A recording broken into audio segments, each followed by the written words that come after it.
नमस्कार, जी बिजनेस पर आपका स्वागत है। आप देख रहे हैं पावर ब्रेकफास्ट। आपके साथ मैं हूं मानसी दवे। बुधवार की सुबह और एक्शन पैक दिन की शुरुआत करते हैं सीधा विदेशी बाजार के संकेतों को समझकर। एशियाई बाजार सबसे पहले आपके टीवी स्क्रीन पर सपाट कारोबार एसजीएक्स निफ्टी की तरफ से फिलहाल आता हुआ देखने को मिल रहा है। करीब 14,525 के स्तर पर कामकाज आप देखेंगे। वहीं चीन और जापान के बाजार में लगातार तीसरे दिन आज छुट्टी है। डाउ फ्यूचर्स 65 अंकों की बढ़त के साथ ट्रेड कर रहे हैं, लेकिन बीती रात अगर अमेरिकी बाजार की बात करें, डाउ में हमने हल्की सी बढ़त के साथ ट्रेड क्लोज होते हुए जरूर देखा, लेकिन नैस्डैक में करीब 262 अंकों की भारी गिरावट देखने को मिली है। विदेशी बाजार के संकेत विस्तार से फंडामेंटल्स समझते हैं, साथ ही कोरोना का अपडेट क्या है ये भी जान लेते हैं दीपांशु भंडारी से। Deepanshu, good morning. बताएं विदेशी बाजार के संकेत आज कैसे देखे जाएं? Good morning Mansi. और सुस्ती आपको आती हुई दिख रही है, थोड़ी आप कह सकते हैं कमजोरी के संकेत हैं। हालांकि इतनी कोई बड़ी गिरावट नहीं है, बल्कि निचले स्तरों से एसजीएक्स निफ्टी पर अच्छी रिकवरी आई है। डाउ फ्यूचर्स पर भी अगर आप नजर डालें तो फिलहाल 60-65 अंक ऊपर ही ट्रेड करते हुए दिख रहे हैं। और हांगकांग के बाजार अभी खुले हैं, इसलिए थोड़ा एडजस्ट कर रहे हैं, बट उतनी बड़ी गिरावट यहाँ पर नहीं आई है। चीन जापान आज फिर से बंद है, पर कल शाम को एक अहम बयान दिया था पूर्व फेड चेयरमैन और करंट फाइनेंस मिनिस्टर यूएस की जैनेट येलेन ने, जिसकी वजह से हमने देखा कि बाजार का मूड माहौल जरूर बिगड़ा है। वो एक कॉन्फ्रेंस में पार्ट ले रही थी और वहां पर उन्होंने कहा कि जिस तरह से अमेरिका की इकोनॉमी इतनी तेजी से बढ़ रही है, इतनी बढ़िया रिकवरी हो रही है, आगे जाकर रेट्स बढ़ाने का केस बनता है ताकि इकोनॉमी ओवरहीट ना हो जाए। और उन्होंने यही कहा कि कोई बड़े रेट हाइक की जरूरत नहीं है, बट थोड़े रेट्स बढ़ाने की जरूरत आगे पड़ सकती है। तो उन्होंने एक संभावना जताई कि जिस तरह से आर्थिक स्थिति में सुधार हुआ है, स्टिमुलस की वजह से लोगों का खर्चा बढ़ा है, इकोनॉमी में कॉन्फिडेंस वापस आ रहा है, आगे जाकर इस सिचुएशन को संभालने के लिए रेट्स बढ़ाने की जरूरत पड़ सकती है। और उनके इसी बयान से मार्केट्स में काफी तेज गिरावट आती हुई दिखी। बाद में उन्होंने एक सेपरेट इवेंट में क्लैरिफाई करा कि जब भी रेट्स बढ़ाने का निर्णय आएगा वो फेड लेगा। फेड एक इंडिपेंडेंट बॉडी है और रेट्स बढ़ाने का निर्णय या रेट्स में बदलाव का निर्णय सिर्फ और सिर्फ फेड ले सकता है। पर क्योंकि वो पूर्व फेड चेयरमैन है, करंट फाइनेंस मिनिस्टर है, तो जरूर है कि बाजार ने उनके इन कमेंट्स को काफी सीरियसली लिया है। और इसलिए हमने देखा कि कल अमेरिकी बाजारों में दिन में एक बड़ी गिरावट आती हुई दिखी। हालांकि एंड ऑफ डे रिकवरी भी हुई। डाउ तो बल्कि निचले स्तरों से 370 अंक उछलकर हल्की पॉजिटिव टेरिटरी में क्लोज होते हुए दिखा, पर नैस्डैक में भारी गिरावट हुई। लगभग 2% की गिरावट थी और इंट्राडे में तो इससे भी ज्यादा गिरावट आती हुई दिखी। लगभग सभी दिग्गज आईटी स्टॉक्स पर दबाव बना। सबसे आगे था एप्पल जो 3.5% टूटा। साथ ही हमने देखा कि Amazon और Facebook में भी 2% से ज्यादा की गिरावट आती हुई दिखी। इकोनॉमी से जुड़े कुछ सेक्टर्स पर भी दबाव आते हुए दिखा। पर यूजुअली हम देखते हैं कि जब भी रेट्स की बात आती है तो बॉन्ड यील्ड में उछाल आता है।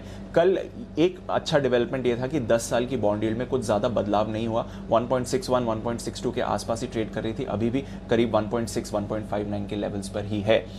यूरोप की बात करें तो यहां पर हमने सुस्ती जरूर बनते हुए देखी। जर्मनी के बाजार जो 2 दिनों से अंडर परफॉर्म कर रहे हैं, कल 2.5% फिसले और बाकी बाजारों में भी लगभग 1% की गिरावट थी। वहीं कच्चे तेल में एक उछाल आपको आते हुए दिखा। 2% उछला है ब्रेंट और अब लगभग $70 के करीब आते हुए आपको दिख रहा है।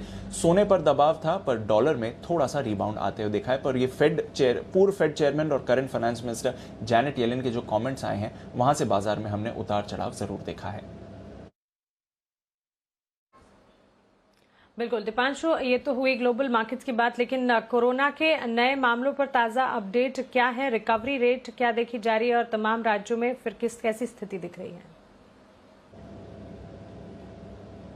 बिल्कुल। और जो हम देखते हैं कि वीकेंड के 1-2 दिन बाद मामले गिरावट के संकेत देते हैं और फिर उछल कर आते हैं। कल वैसे ही होते हुए दिखा।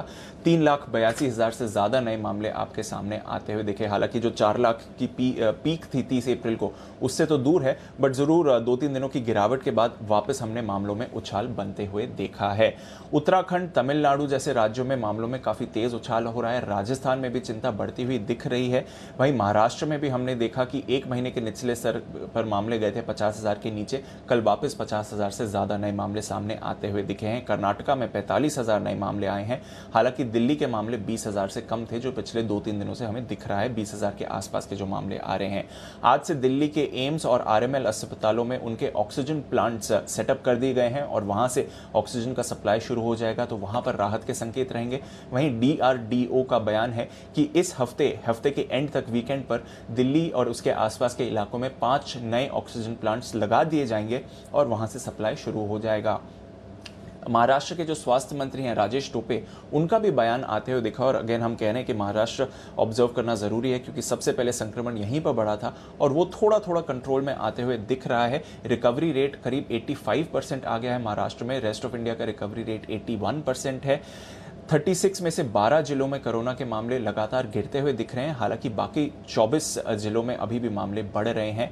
साथ ही राज्य का जो पॉजिटिविटी रेट है वो 27% से गिरकर 22% आ गया और मुंबई में तो हमने देखा है कि अब 8.5% के करीब है।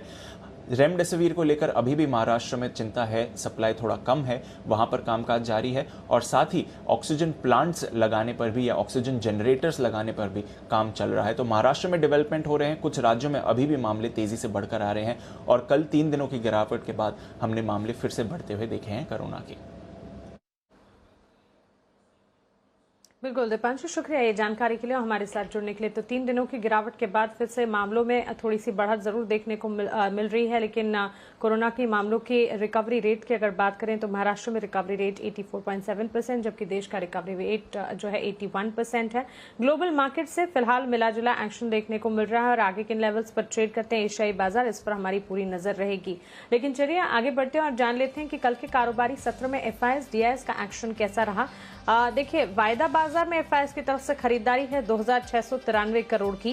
कैश मार्केट में डीआईएस की खरीदारी है 987 करोड़ की, लेकिन कैश मार्केट में ही एफआईएस 1772 करोड़ की बिकवाली कर रहे हैं। तो क्लियरली बिकवाली जो है एफआईएस की तरफ से कैश मार्केट में है, लेकिन वायदा बाजार में खरीदारी है 2693 करोड़ की और डीआईएस भी कैश मार्केट में खरीदारी ही कर रहे हैं। अब ये तमाम संकेतों को समझते हुए, जहां ग्लोबल सेटअप आपने जाना, कोरोना के आंकड़े आप समझे और एफआईएस डीआईएस का एक्शन समझा, स्ट्रैटेजी आज के लिए क्या अपनाएंगे, कौन सी रणनीति होनी चाहिए, आज के लिए बाजार का सेटअप कैसा दिखेगा, विस्तार से जान लेते हैं। हमारे साथ जी बिजनेस के मैनेजिंग एडिटर अनिल सिंह भी अब जुड़ रहे हैं।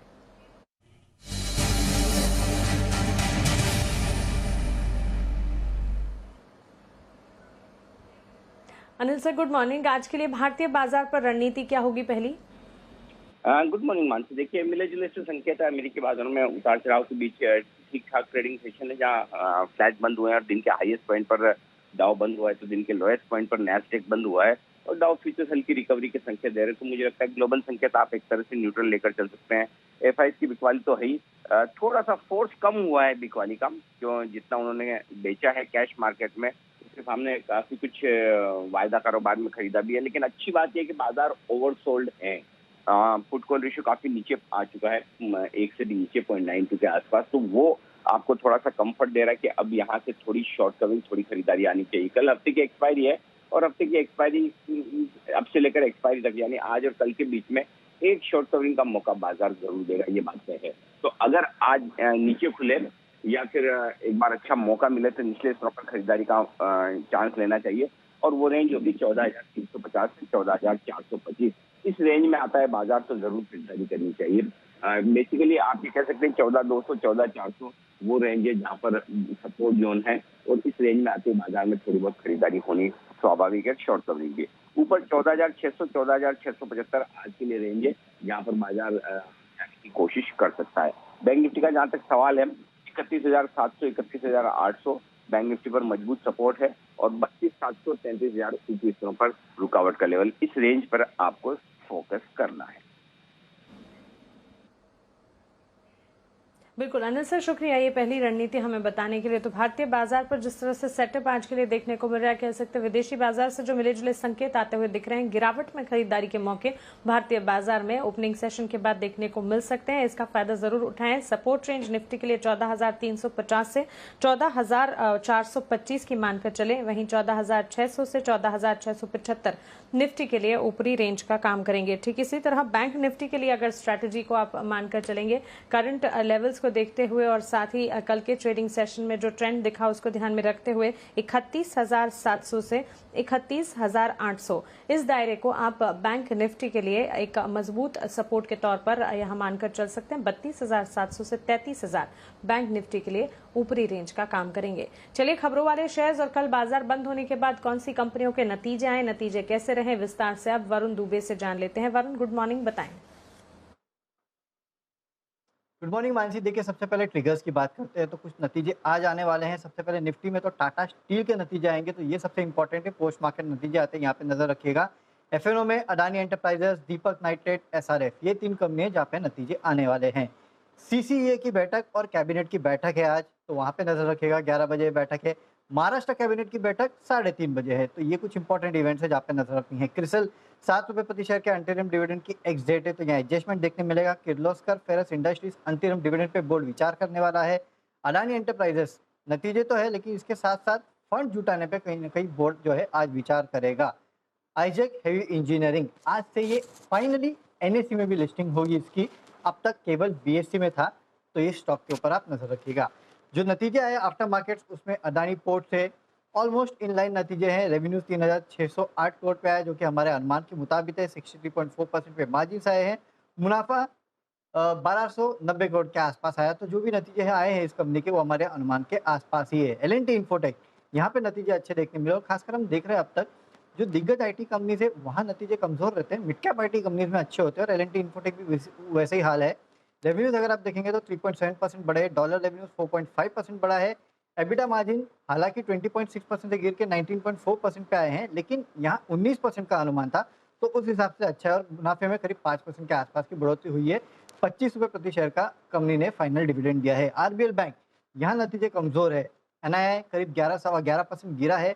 मुनाफा देखिए 34% गिरा है। 145 करोड़ का अनुमान था, 75 करोड़ पे आया है, तो ये काफी डिसअपॉइंटमेंट है। और नेट इंटरेस्ट मार्जिन भी गिरा है। एनपीएस बढ़ गए हैं, 1.8% क्वार्टर ऑन क्वार्टर बढ़ के 4.3% हुए हैं, तो ये एक दिक्कत की बात है। अडानी टोटल गैस, यहाँ नतीजे अच्छे हैं। कंपनी के जो सेल्स है उसमें 25% की बढ़ोतरी हुई है। मार्जिन फ्लैट रहे हैं।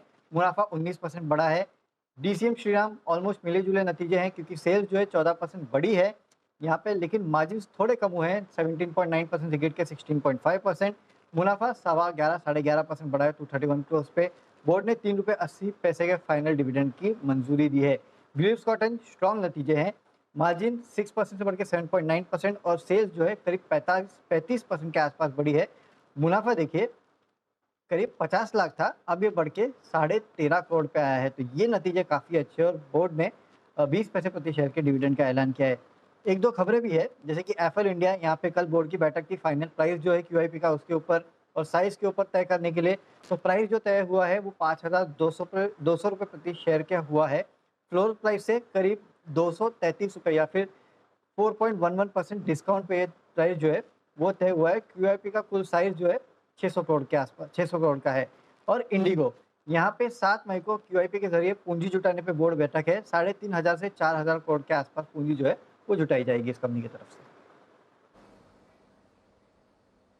बिल्कुल वरुण, शुक्रिया ये तमाम जानकारी के लिए और हमारे साथ जुड़ने के लिए। तो खबरों वाले शेयर्स तो ढेर सारे हैं, लेकिन एक और अहम खबर, आज सुबह 10 बजे आरबीआई गवर्नर का संबोधन होने वाला है, जिस पर हमारी नजर रहेगी। इस संबोधन में क्या कुछ निकल कर आता है, किन चीजों पर बातचीत होती है, 10 बजे आरबीआई गवर्नर के संबोधन पर फोकस रहेगा। और इससे जुड़ी हर अपडेट, हर डिटेल जैसे जैसे आती हुई दिखेगी हम आप तक पहुंचाते रहेंगे।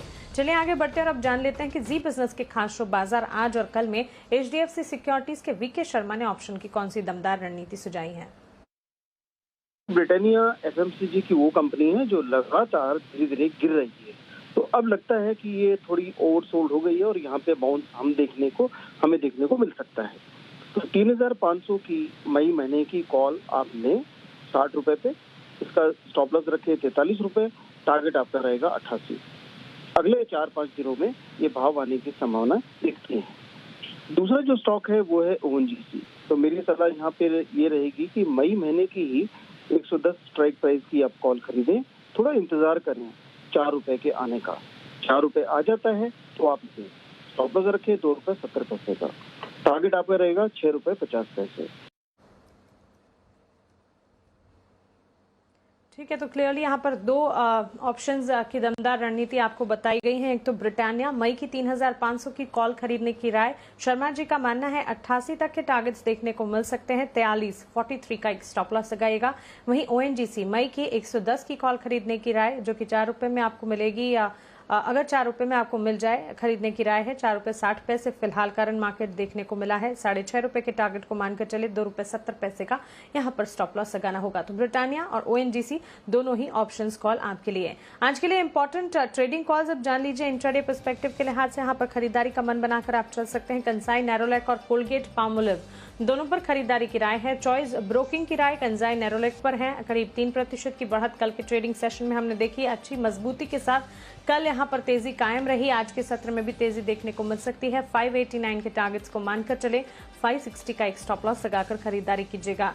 आनंद राठी सिक्योरिटीज की राय कोलगेट पाल्मोलिव पर है खरीदारी करने की। 1540 के टारगेट्स को ध्यान में रखा जाए, 1450 का एक स्टॉप लॉस यहां पर आप लगाकर चल सकते हैं। तो ट्रेडिंग कॉल्स और साथ ही 2 ऑप्शन की दमदार रणनीति आपको बता दी है। अब मार्केट एक्सपर्ट से जुड़ते हैं हमारे साथ कोटक सिक्योरिटीज के senior VP equity research Shrikant Chauhan अब जुड़ गए हैं। श्रीकांत जी, गुड मॉर्निंग, स्वागत है आपका जी बिजनेस पर। सबसे पहले आज के लिए इंडेक्स पर आपका नजरिया। वीकली एक्सपायरी के ठीक एक दिन पहले हम खड़े हैं, क्या लगता है आज के लिए ट्रेडिंग सेशन आज कैसा दिखेगा? Good morning. देखिए, मुझे लगता है कि वैसे मार्केट जो है वो कम्प्लीटली एक न्यूज फ्लो के ऊपर डिपेंड है, और जैसे जैसे न्यूज फ्लो इंट्राडे में आते हैं, दिन भर के ट्रेडिंग सेशन में आते हैं, वैसे मार्केट एक्चुअली शेप अप लेता है। और मार्केट में अगर आप देखें तो पोजीशंस वैसे अगर ओवरऑल बेसिस पे देखा जाए तो काफी कम होते जा रहा है। तो इसी वजह से मार्केट एक रेंज में है और मार्केट में एक वॉलेटिलिटी बनी है। बट अगर आप देखें तो पिछले अगर 10 दिन के ट्रेंड को देखें तो मार्केट का जो ट्रेंड है वो मोटा मोटी 14,700 का है और नीचे में 14,400 का है। अगर हम 14,400 के लेवल्स को अगर तोड़ते हैं तो मुझे लगता है कि थोड़ी सी दिक्कत हो सकती है। अदरवाइज मुझे लगता है कि मार्केट एक बार वापस रिबाउंड कर सकता है।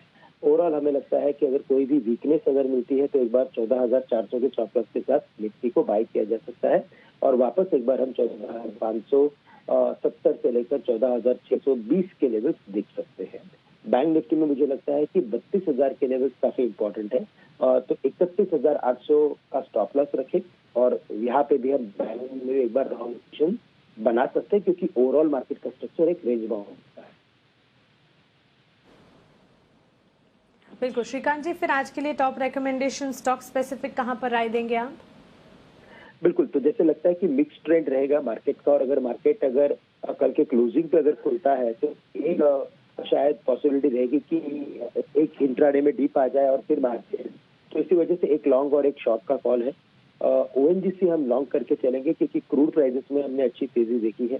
हमें लगता है कि 107 रुपए का स्टॉप लॉस रख के यहाँ पे अगर बाय करते हैं तो एक बार 114, 115 के लेवल हम ONGC पे देख सकते हैं। साथ ही साथ हमें लगता है कि ITC को शॉर्ट करके चले क्योंकि ये स्टॉक अपने क्रूशल और साइकोलॉजिकल लेवल के नीचे बंद हुआ है, 200 के नीचे। तो यहाँ पे हमें लगता है कि एक बार ये 195, 194 के लेवल दिखा सकता है। यहाँ पे हमें स्टॉप लॉस रखना है 202 का। जी बिल्कुल श्रीकांत जी, सेक्टर स्पेसिफिक भी एक बार आपका क्विक आउटलुक जानना चाहेंगे। कल सरकारी बैंक क्षेत्र ने बाजार को जरूर संभाला, लेकिन इसके अलावा तमाम सेक्टर्स, तमाम पॉकेट्स में बिकवाली हावी होती हुई दिखी। आज के लिए कोई पर्टिकुलर सेक्टर जिस पर नजर रखनी चाहिए?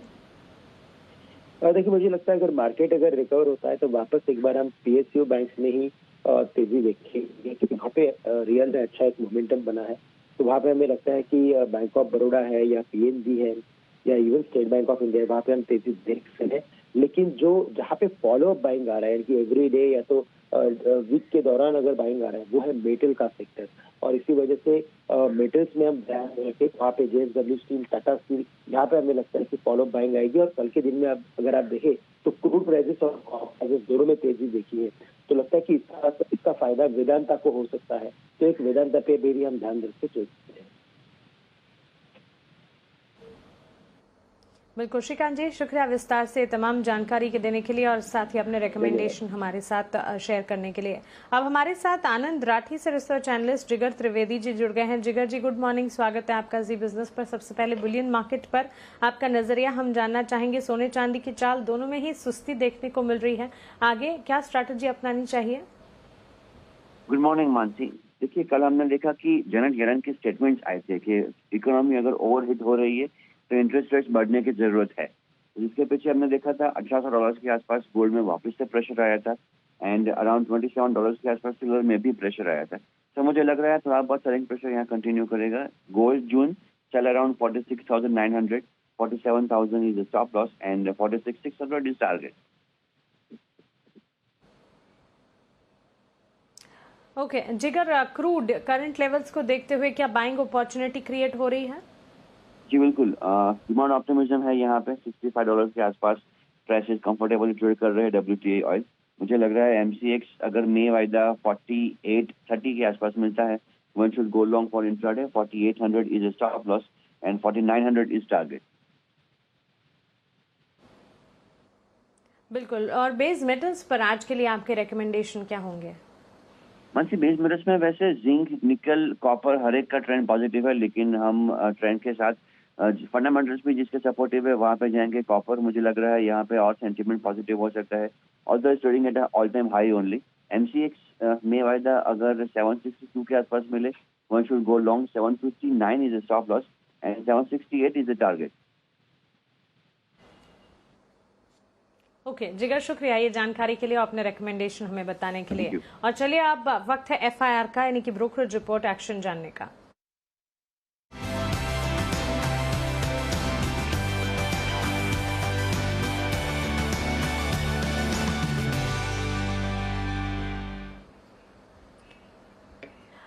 आशीष जुड़ गए हमारे साथ ब्रोकरेज रिपोर्ट्स लेकर। आशीष, गुड मॉर्निंग, बताएं। Good morning Mansi. देखिए, नतीजों के बाद ढेर सारी रिपोर्ट्स आई हैं। सबसे पहले अदानी पोर्ट्स, यहाँ पर सभी ब्रोकरेज हाउस ने हाईलाइट करके कहा है कि पिछले 3 महीने में अगर आप देखें तो स्टॉक ने 35% के रिटर्न दिए हैं। और फिलहाल जिस प्रकार से मैनेजमेंट की कमेंट्री आ रही है वो सपोर्टिव नहीं है, जिसी के साथ वैल्यूएशन भी महंगे हैं। CLSA ने आउट परफॉर्म की रेटिंग को बदलकर अंडर परफॉर्म की रेटिंग दे दी है, यानी रेटिंग को डाउनग्रेड किया है। हालांकि जो लक्ष्य है वो 770 से बढ़ाकर 816 कर दिया है। सिटी, जेफरीज और नोमिरा ये खरीदारी की राय दे रहे हैं। सिटी ने 1000 रुपये का लक्ष्य दिया है, जेफरीज 670 से लक्ष्य को बढ़ाकर 910 कर दिया इन्होंने, और नोमिरा ने खरीदारी की राय के साथ 860 रुपये पर लक्ष्य को बरकरार रखा है। इसके अलावा देखिए, RBL बैंक यहाँ पर नतीजे थोड़े से निराशाजनक देखने को मिले। प्रोविजनिंग बढ़ती हुई नजर आ रही है, असेट क्वालिटी पे थोड़ा सा दबाव है। CLSA अभी भी बुलिश है, स्टॉक पर खरीदारी की राय दे रहे। करंट मार्केट प्राइस से ऊंचा लक्ष्य दिया इन्होंने। हालांकि जो लक्ष्य है इसमें भारी कटौती की है, पहले 315 रुपये का लक्ष्य दे रहे थे, अब केवल 245 रुपये का दे रहे हैं। 183 के आसपास की कल की क्लोजिंग है। मॉर्गन स्टैनली और क्रेडिट स्विस दोनों स्टॉक पर बेरिश है, अंडरवेट की रेटिंग इन्होंने दी है। मॉर्गन स्टैनली ने 190 का लक्ष्य दिया, क्रेडिट स्विस 180 रुपये का लक्ष्य दे रहे हैं, करंट मार्केट प्राइस से नीचे का लक्ष्य दे रहे हैं क्रेडिट स्विस। एलम्बिक फार्मा कल बाजार के दौरान यहाँ पर नतीजे आते हुए दिखे थे। HSBC खरीदारी की राय दे रहे हैं, लक्ष्य 1160 से बढ़ाकर 1200 कर दिया है, करीब 770 के आसपास की कल की क्लोजिंग है। जेफरीज ने अंडर परफॉर्म की रेटिंग को बरकरार रखा है, हालांकि टारगेट प्राइस कट किया इन्होंने, 908 रुपये से घटाकर 830 रुपये कर दिया है। L&T इन्फोटेक अंत में यहाँ पर देखिए, मॉर्गन स्टैनली इक्वल वेट की रेटिंग को बरकरार रखे हुए 4000 रुपये के लक्ष्य के लिए। मैक्वारी ने आउट परफॉर्म की रेटिंग दी है, 4550 रुपये पर लक्ष्य को बरकरार रखा है, करीब 3850 रुपये के आसपास की कल की क्लोजिंग है। ओके आशीष, शुक्रिया ये ब्रोकरेज रिपोर्ट्स हमें बताने के लिए। बुलेटिन खत्म करने से पहले एक बार एशियाई बाजार क्विक मार्केट चेक आप देखिए, क्योंकि SGX निफ्टी में हल्की सी ही सही लेकिन खरीदारी वापस लौटती हुई देखने को मिल रही है। करीब 20 अंकों की बढ़त के साथ 14,550 के आसपास SGX निफ्टी में आप ट्रेड देखेंगे। हांगकांग के बाजार जस्ट 7 बजे खुले हैं, यहाँ पर भी अभी सेटल हो रहे हैं ट्रेड। करीब 70 अंकों की बढ़त के साथ यहाँ पर आप देखेंगे 28,625 के स्तर पर फिलहाल ट्रेड देखने को मिल रहा है। तो एशियाई बाजार अपने आप को संभालने की पूरी कोशिश में।